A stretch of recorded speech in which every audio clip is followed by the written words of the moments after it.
ఈరోజు ముప్పారం గ్రామంలో ధర్మసాగర్ మండలికి చెందిన కేజీబీవి విజిట్ చేయడం జరిగింది.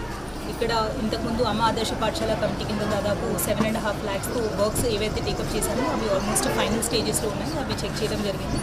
అలానే రీసెంట్గా ఇక్కడ ఎంపీ ల్యాడ్స్ ఫండ్స్ నుంచి కొత్తగా శాంక్షన్ అయిన వర్క్స్, ఎలక్ట్రికల్ వర్క్స్ అవ్వచ్చు, హైమాస్ లైట్ వర్క్స్ అవ్వచ్చు, ఇవన్నీ కూడా దాని గురించి ఫీజిబిలిటీ ఇవన్నీ చూడడం జరిగింది. అలానే రీసెంట్గా పంచాయతీరాజ్ డిపార్ట్మెంట్లో కూడా 25 lakhsతో అప్రోచ్ రోడ్ ఒకటి శాంక్షన్ చేసుకోవడం జరిగింది. అవన్నీ కూడా ఒకసారి ఇంజనీర్స్తో ఫీజిబిలిటీ చెక్ చేసుకొని, అలానే స్కూల్లో ఉన్న ఫెసిలిటీస్, వాళ్ళకి ఉన్న ల్యాబ్ ఫెసిలిటీస్ అవ్వచ్చు, లైబ్రరీ అవ్వచ్చు, ఆర్ స్పోర్ట్స్ ఎక్విప్మెంట్ ఏవైతే ఉన్నాయో అవి చూసాము.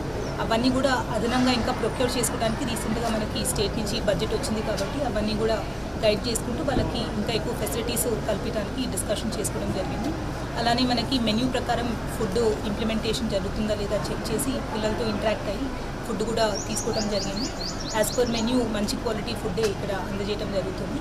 అండ్ రెగ్యులర్గా మనకి హాస్టల్కి మెడికల్ ఆఫీసర్ కూడా వచ్చి వాళ్ళకి ఇంతకుముందు మనం ఇచ్చిన హెల్త్ కార్డ్స్లో కరెక్ట్గా వెరిఫికేషన్ చేసి ఎవరికైనా ఇబ్బంది ఉంటే శాంపిల్స్ కూడా మనము టీ హబ్కి పంపించుకొని వాళ్ళకి కావాల్సిన మందులు కూడా మనం రెగ్యులర్గా అందజేయడం జరుగుతుంది. సో వాళ్ళు రిక్వెస్ట్ చేసిన కొన్ని అడిషనల్ వర్క్స్ మనకి స్పోర్ట్స్ ఎక్విప్మెంట్ అవ్వచ్చు, ప్లే గ్రౌండ్ అవ్వచ్చు, కొన్ని మైనర్ రిపేర్స్ ఏవైతే రిక్వెస్ట్ చేశారో అవన్నీ కూడా త్వరలో ఎస్టిమేట్స్ చేసుకొని ఫర్దర్ ప్రాసెస్ తీసుకుంటామనేది కూడా తెలియజేస్తున్నాం. ఇంతకుముందు పాత SC hostel, BC hostel, irrigation quarters 3 empty buildings ఉన్నాయి.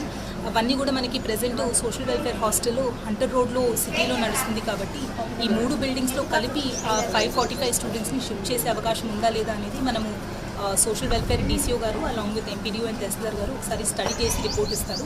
ఈ కెపాసిటీ సఫిషియెంట్ ఉంటే దాని తర్వాత కన్సర్న్డ్ హెచ్ఓడీస్ నుంచి పర్మిషన్స్ తీసుకొని ఇక్కడికి షిఫ్ట్ చేసే ప్లాన్ మనం కన్సిడర్ చేస్తాం.